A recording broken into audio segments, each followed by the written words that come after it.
విజయనగరం జిల్లా గజపతి నగరంలో వైఎస్ఆర్ కాంగ్రెస్ పార్టీ వెన్నుపోటు దినం భారీ ర్యాలీ గజపతి నగరం మాజీ ఎమ్మెల్యే బొత్స అప్పల నరసయ్య పర్యవేక్షణలో బుధవారం జరిగింది. వైఎస్ఆర్ విగ్రహానికి మహిళా ప్రజాప్రతినిధులు పూలదండ వేసి అనంతరం జాతీయ రహదారి మీదుగా తహసీల్దార్ కార్యాలయం వరకు నినాదాలు చేస్తూ ర్యాలీ జరిపారు. అప్పల నరసయ్య మాట్లాడుతూ చంద్రబాబు 143 హామీలు ఇచ్చి ప్రజలను మోసగించారని ఆరోపించారు. హామీలు అమలు చేయాలని కోరారు. Today TV staff reporter yes Shankar, Vizianagaram జిల్లా. ఈ రోజేమో ప్రైవేట్ పరం చెయ్యాలి, పేదవాడు చదువుకోకూడదు, పేదవాడు పిల్లవాడు డాక్టర్ అవ్వకూడదు అని చెప్పేసి ఈ రోజేమో ఆ మెడికల్ కాలేజ్ కూడా దారాదత్తం చేసే పరిస్థితుంది.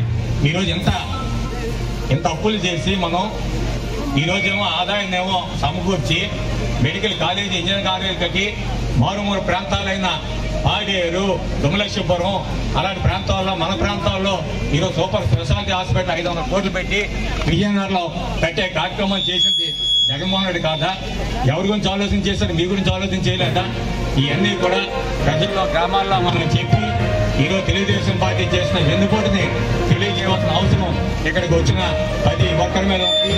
ఇంకా రాబోయే రోజుల్లో ఇంకా తెలుగుదేశం ప్రభుత్వం చేస్తున్న ఈ పుల్లి స్వతంత్రాలన్నీ కూడా ఎండగట్టే కార్యక్రమం అన్నీ కూడా చేస్తాం. ఈరోజు అన్నీ అడుగుతున్నాం కాబట్టి ఈరోజు నాయకుల మీద కేసులు పెడుతున్నారు. ఈరోజేమో రెడ్ బుక్ రాజ్యాంగం అంట.